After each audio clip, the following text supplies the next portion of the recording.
माहिती का काय झालं? मी किलवरचा चेहरा बघितला. कदाचित दोन्ही मासे जाळ्यात अडकतील, मोठी घोळ पण आणि किलवर पण. सर, माझ्या सोर्सेस कडून कन्फर्म इन्फॉर्मेशन आहे की पुढच्या काही दिवसात तो मुंबईत येतोय. त्याच्या आयला म्हणजे अजून आला नाही मुंबईत. आता कुठे आहे मग? बोरा बोराच्या आयलंडवर, जिथे त्याचं स्वतःचं प्रायव्हेट हेलिपॅड असेल, ऑटोमॅटिकली बंद होणारे दरवाजे असतील, सुंदर सुंदर मुली बिकिनी घालून येणाऱ्या जाणाऱ्या पाहुण्यांना शॅम्पेन सर्व्ह करत असतील, डान्स फ्लोअर असेल, बेली डान्स सुरू असेल. हा जुगरान मात्र स्वतः ब्लॅक वॉटर पित असेल आणि त्याची माणसं युनिफॉर्म घालून, सिंहांच्या गळ्यात पट्टे घालून त्यांना फिरायला नेत असतील. त्यातले 2-4 बिबटे हे जुगरांच्या मांडीवरही खेळत असतील आणि ते गुरगुरले की हा त्यांना चापटी मारत असेल. त्यांनी त्याच्या आयलंडच्या पॅलेसमध्ये ऍसिडचा एक मोठा स्विमिंग पूल बनवला असेल आणि त्यात तो गद्दारांना टाकत असेल. कल्पनाविष्कार चांगला आहे सर, पण ही पिक्चरची स्टोरी नाही आहे. मला वाटलं तुझी कालची उतरायची आहे अजून. काल पाहिलेल्या पिक्चरची स्टोरी सांगतोय असं वाटतं. सर, मी परत सांगतो, मी दारू पित नाही. दारू पित नाहीस म्हणजे प्रॉब्लेम आहे. याचा अर्थ तुझ्या डोक्यात फरक आहे. आधी किलवर, आता जुगरान, आता पुढे काय? गब्बर, कातिया, कांचाची ना. तसं भारदस्त वाटतं ना हे नाव ऐकून. आपण असं खूप जबाबदार पोलीस अधिकारी झाल्यासारखं वाटतं. ही सगळी नावं हिंदी पिक्चरमध्ये असतात रे. खऱ्या आयुष्यात आपल्यासारखे गरीब असतात. शेरेकर, कांबळे, भोईर, कामत असली माणसं असतात. Sir, I request you sir, he information माझ्या सोर्सेस कडून मिळाली आणि कन्फर्म इन्फॉर्मेशन आहे. प्लीज लक्ष द्या. कोण सोर्स? कोण सोर्स सांग, मला नाव सांग. सोर्सेस नाही रिव्हील करत सर मी. तर जा मग घरी. तुझ्या त्या चौधरी मॅडमच्या राज्यात व्हायचं तसं चालणार नाही. माझी बॅट, माझी बॅटिंग, माझा सोर्स, माझं मिशन नाही. एकतर बाप दाखव, नाही तर श्राद्ध घाल. गल्लीतली पोरं जमा कर आणि त्यांना सांग ही जुगरांची स्टोरी मला नको. जैन सर. थांब थांब थांब जरा. उद्या तुमच्या मुंबईच्या लब्ध प्रतिष्ठित साऊथ मुंबईमध्ये एक फॅशन वीक सुरू होत आहे. तिकडे बंदोबस्ताला जायचं. मी जायचंय. इंटरनॅशनल क्रिमिनल वगैरे गप्पा नंतर मारूयात. आधी हे जमतं का बघूया. सगळेच करतात, सुरुवातीतूनच होते ना. बघूयात जमतं काय. VIP येतात, सेलिब्रिटीज येतात, सिक्युरिटी टाईट लागते. सो उद्या तिकडे. जैन सर. जय हिंद.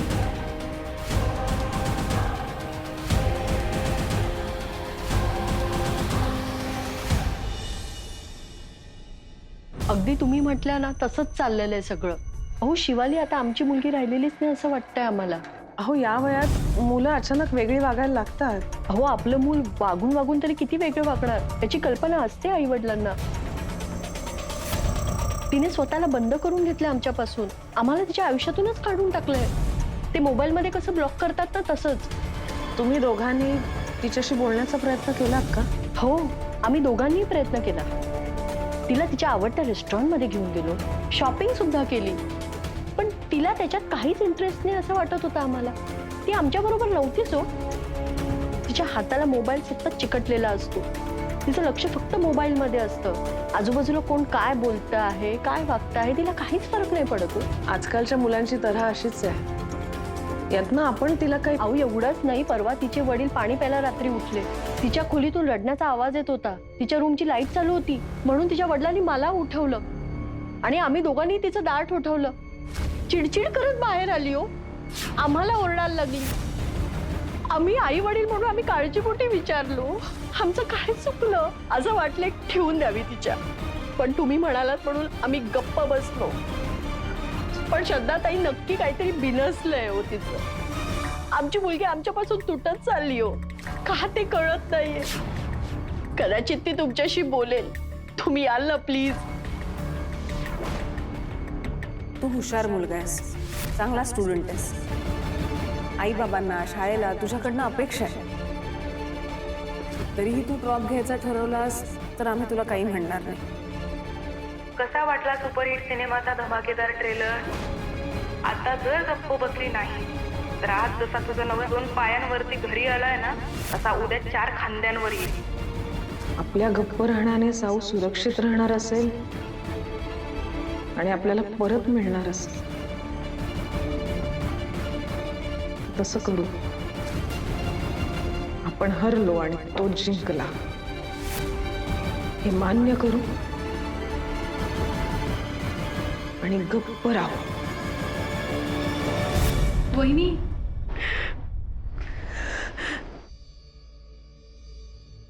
नको.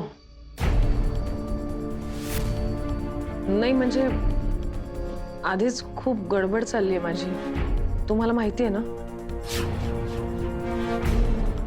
नाही म्हणजे मला मान्य आहे की हा विषय खूप गंभीर आहे. मी हवं तर एखाद्या चांगल्या काउन्सिलरचा नंबर मिळवून देते. तुम्ही त्यांच्याकडे जा, त्यांना सगळं सांगा, त्यांच्याशी बोला, होईल सगळं व्यवस्थित. मी निघते, मला डॉक्टर जोगळेकरांकडे जायचंय अभयला घेऊन.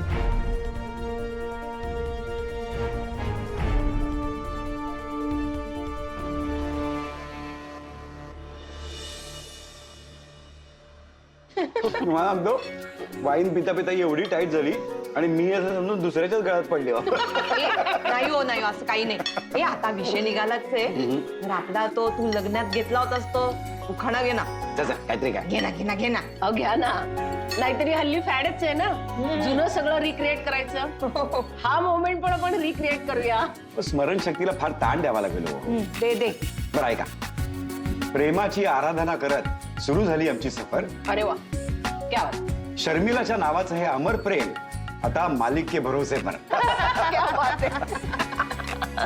या आला तुमचा इन्स्पेक्टर विजय भोसले. ये चिकू ये. मॅम, दार का उघड आहे? अरे या चौधरी मॅडम आहेत की, आपल्याला कशाची भीती. विजय लवकर येत जा घरी. हे म्हणजे ना उंदराला असं पिंजऱ्यात ये रे बाबा असं म्हणण्यासारखं आहे. अच्छा, म्हणजे तुला असं वाटतंय की मला घर म्हणजे पिंजरा वाटतो? अरे इतका काय वैतागतोस, गंमत करतोय. बघ ना. चल ये जेवायला ये आणि हात स्वच्छ धुवून ये. माझे हात स्वच्छच असतात आई. जग गलिच्छ आणि घाणेरडे आहे, मी नाही.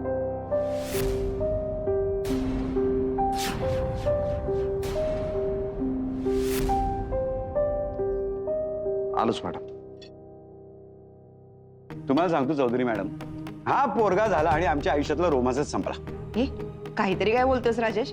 मामा, तू मला आता घास भरवणार होतीस, मी नाव घेतलंय. नाही नाही नाही नाही मी घेतो तिकडे, थांब जरा. अरे, नाही नाही.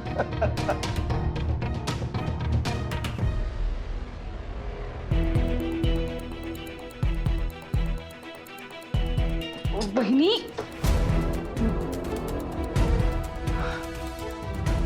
आपण बोलू शकतो का थोडं? नको. बाहेर जाऊन किंवा इथेच सावध राहून विचार करून बोलण्याचा त्राण नाहीये माझ्यात. दमली आहे मी. बाहेर जाऊन बोलण्यासारखं काही नाहीये, इथेच बोलूयात. काय बोलायचंय? तू पल्लवीला मदत का नाही करत आहेस? जो माणूस स्वतः बुडतोय तो दुसऱ्याला पोहायला काय शिकवणार? मी काय मदत करणार आहे नीता? मलाच कुठून मदत मिळते तर ती हवी आहे. मी काय करणार आहे मदत?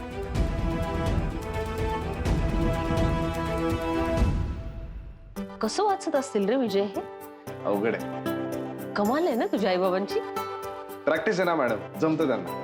मॅडम मी एक काम करतो, बडीशॉप घेऊन येतो. फॉर्मॅलिटी नको करू रे विजय, आपलंच घर आहे. अहो, असं काय करता मॅडम?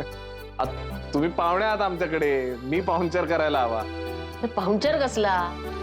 जी माणसं आपल्याला आवडतात, ज्यांच्याबद्दल आपुलकी वाटते, ते घर आपलंच असतं ना. आणि त्यासाठी कुठलं नातं असायची गरज नाहीये.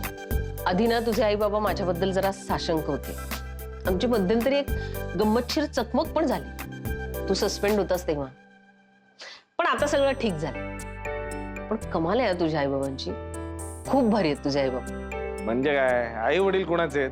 त्यामुळे या बाबतीत ना तुम्ही माझी पाठ थोपटायला पाहिजे, कारण मी ट्रेन केलंय त्यांना. मॅडम, माझ्या दोन्ही मुलांवर खूप चांगले संस्कार केलेत हो मी. कसं बोलतोस रे विजय आई बाबांना? नाही पण एका अर्थाने लहान मुलंच आहेत ती, आणि त्यांनी त्यांच्यामधलं लहान मूल ज्या पद्धतीने जपलंय ना, ती कमाल आहे. म्हणून तर दृष्टी गेलेली असली तरी त्यांच्यामधली जिंदा दिली टिकून आहे अजून. नाही का? पर्याय तरी काय होता मॅडम, सांगा ना. एक दिवस अचानक दोघांचे डोळे गेले, आंधळा मी झालो. काय ऑप्शनच नव्हता. काय मॅडम, जग भकास झालं होतं त्याचं. पण काय, शेवटी माझेच आई वडील ना, हार थोडीच मानणार.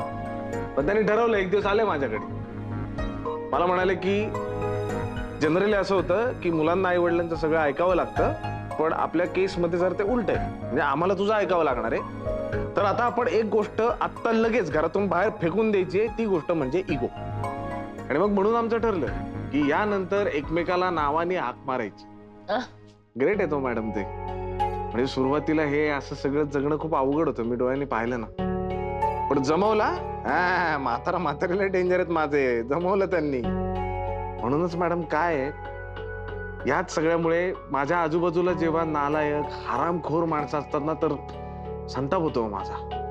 मला असं वाटतं की अरे बघा बघा यांच्याकडे, माणुसकीचं सगळ्यात मोठं उदाहरण माझ्या समोर आहे. एवढं अवघड जगणं असताना पण ते जगतायत मॅडम. आणि तुम्ही काय बोलताय, सगळं व्यवस्थित असताना माणसं इतका आरामखोरपणा करतात का? काय झालंय विजय? काय होणार मॅडम, आमचा मोर आज पण नाचतोय पिसारा फुलून. शेरेकर, अहो मॅडम, मी त्याला सांगतोय, जुगरान नावाचं एक क्रिमिनल आहे, आपण त्याच्याकडे जरा लक्ष देऊया. हा बाबा मला म्हणतो की असं कुणी नाहीच आहे जगात, जुगरान नावाचं क्रिमिनलच नाहीये, पिक्चरच्या स्टोरी आहेत म्हणतो. आम्ही काय वेडा आहे का मॅडम? ह्याचीच भीती होती मला. ऐका ना, मला एक इन्फॉर्मेशन हवी आहे मॅडम. त्या जुगरानबद्दल आपल्या डेटाबेस मध्ये काही सापडेल का? सध्या तरी जुगरान हे नाव एवढीच माहिती आहे आपल्याकडे. पाकिस्तान ISI कडे त्याचा सॅटेलाइट पिक्चर आहे, पण ते आपल्याबरोबर का शेअर करतील ना? म्हणजे एकंदर असं आहे की अंधारात तीर मारायचं आहे. आणि तुझा साहेब तयार नसेल तर तो तीर तुलाच मारावा लागेल. कारण जुगरान जर आपल्या हाती लागला ना, तर ड्रग टेरर नेक्ससचा खूप मोठा दुवा आपल्या हाती लागेल. Drug terror nexus. मॅडम मला विचारा ना, सध्या मी काय करतो? काय करतोस विजय? मॅडम ते टाउन मध्ये फॅशन वीक आहे, माहिती आहे ना. तिथे खूप सेलिब्रिटीज येतात, VIPs येतात, तर त्यांच्या सिक्युरिटीची जबाबदारी माझ्यावर आहे मॅडम. म्हणजे तो जो काही सगळा बंदोबस्त आहे ना, तो विजय भोसले करतो. खरंच आहो, ते पोरी ना असे छोटे छोटे कपडे घालून तिथून फिरतात, जबदाडे असे डोळे फाडून त्यांच्याकडे बघत असते, आणि मी आपलं छत बघ, फॅनवर किती जाळेत बघ. खरंच मॅडम, कुठे नाही बोलत. काय तीर मारणार मी इथं, तीर काय करू मॅडम? सिनियर्सची ऑर्डर फॉलो करा, सिनियर्सची ऑर्डर फॉलो करा. फ्रस्ट्रेशन आलंय हो. नको फॉलो करूस.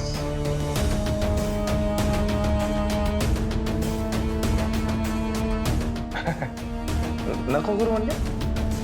ऑर्डर्स नको फॉलो करूस. तुम्हाला म्हणायचंय काय? विजय, नाहीतरी तुला सवय आहेच आहे ना सिनियर्सच्या ऑर्डर फॉलो करायच्या नाही, सिनियर्सचं ऐकायचं नाही, त्यांच्यापासून लपवून ठेवायचं, स्वतःचीच मनमानी करायची. तू काय म्हणायचंस ते सुविचार क्रमांक 17? जशाच तसे. हा.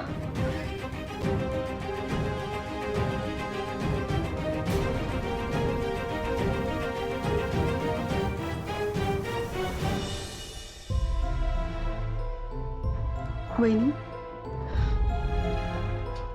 पल्लवी मोठ्या अपेक्षेने आपल्याकडे मदत मागायला आली. तिला आशा आहे, तिला विश्वास आहे की तू तिला नक्की मदत करशील, तू तिच्या मुलीला ह्यातून बाहेर काढशील. माझी मुलगी ज्यात अडकली त्यातनं मी अजून बाहेर काढू शकले नाहीये तिला. मी दुसऱ्यांच्या मुलांना काय मदत करणार? असं का बोलतीयस तू वहिनी? मला धमकी मिळाली आहे, गप्प बसायला सांगितलंय. माहितीये ना तुला, ऐकलंयस ना तू, तुझ्याच आवाजात आली होती ना ऑडिओ क्लिप. मग सांग ना, काय करू मी? काल आम्हाला काही झालं असतं ना, तर मला जीव देण्या पलीकडे काही पर्याय उरला नसता. माझी साऊ परत माझ्याकडे कधीतरी येईल या एका आशेवर तग धरून आहे. आणि मला आता असं काहीही करायचं नाहीये की ज्यामुळे ही आशा मावळेल. ही माणसं आहेत ना, ही साधी सुधी हाडामासाची आपल्यासारखी माणसं नाहीयेत. त्यांना मन नाहीये, भावना नाहीये. आपल्यासारखी साधी सामान्य माणसं नाही तोंड देऊ शकत त्यांना. त्यामुळे मी आता असं ठरवलंय की शांत बसायचं, गप्प राहायचं. मी काही नाही करू शकत. I am sorry.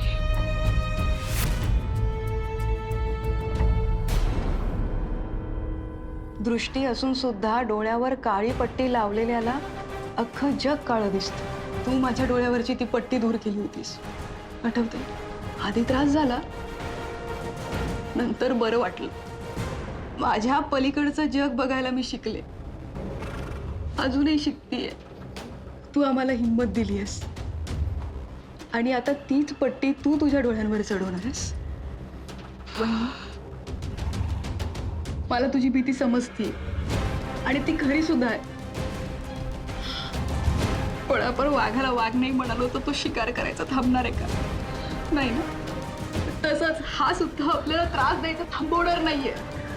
हे बघ, मला काही असं समजवता वगैरे येत नाही. हा म्हणजे नीता कशी पण वागली तरी सुद्धा तिला सांभाळायला, तिला सावरायला श्रद्धा आहे. पण श्रद्धाला सांभाळण्या इतकी नीता शहाणी नाहीये. आणि आता जर तो हे सगळं ऐकत असेल ना तर ऐकू दे त्याला की आपण हारलोय, थकलोय.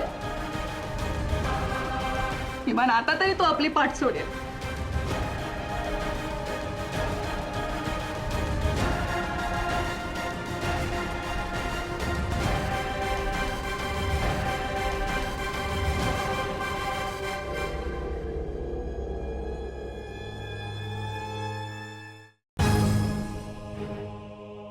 काय सुरुवातीला खूप मजेत होतीस ना, आता का नाही जायचंय कॉलेजला?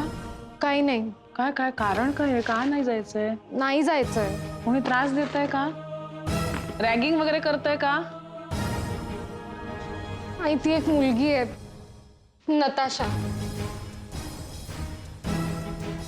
काय काय केलं तिने? काही करायला लावते ती. परवा पार्किंगचा वॉचमॅन केलं होतं. काल हातात टोपलं दिलं आणि सगळ्यांसमोर भाजी घ्या भाजी असं म्हणायला लावलं. त्याआधी कॉलेजच्या गेटवर सलाम करायला उभं केलं. सगळे हसतात ग. खूप कसं तरी होतं, विचित्र वाटतं. आणि सगळ्यात जास्त मलाच त्रास देते ती. असं का करते काय माहिती. हे बघ, कॉलेजला न जाण्याचं हे काही कारण नाहीये. रॅगिंग हा गुन्हा आहे, आपण कंप्लेंट करू शकतो. नाही नाही, नको प्लीज आई, कंप्लेंट नको. का नको? ती चुकतीये ना, मग आपण करू शकतो कंप्लेंट. खूप मोठा ग्रुप आहे तिचा. तू असं कंप्लेंट केलं तर अजून जास्त त्रास देतील मला. मला भीती वाटते. आणि वाटल्यास आपण कॉलेज बदलू किंवा मी काही दिवस जातच नाही. ते तुला त्रास देतच राहतील, कारण मुळात तू घाबरतीयस.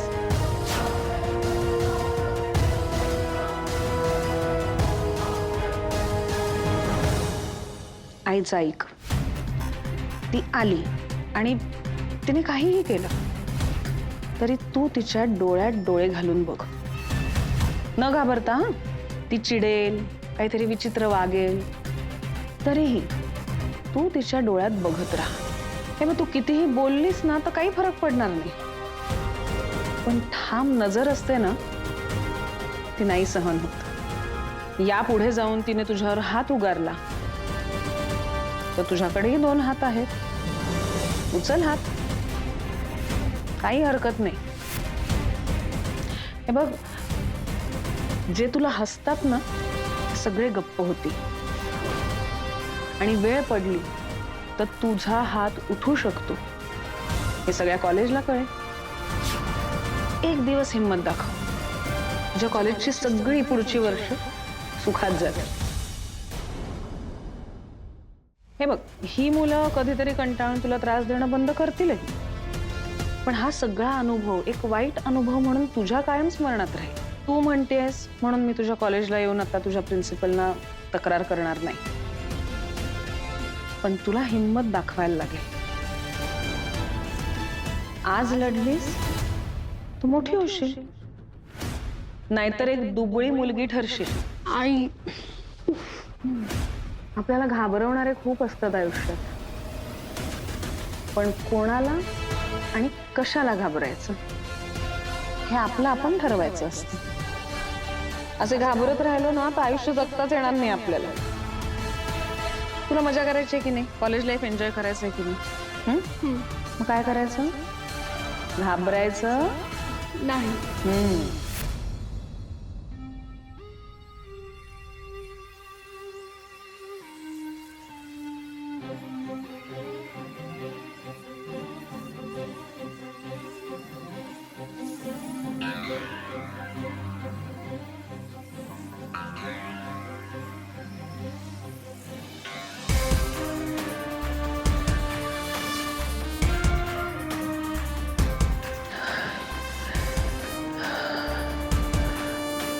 हॅलो नीता, कुठली आहेस? पल्लवीला फोन करून विचार 11 वाजता आलो तर चालेल का? जाऊया आपण.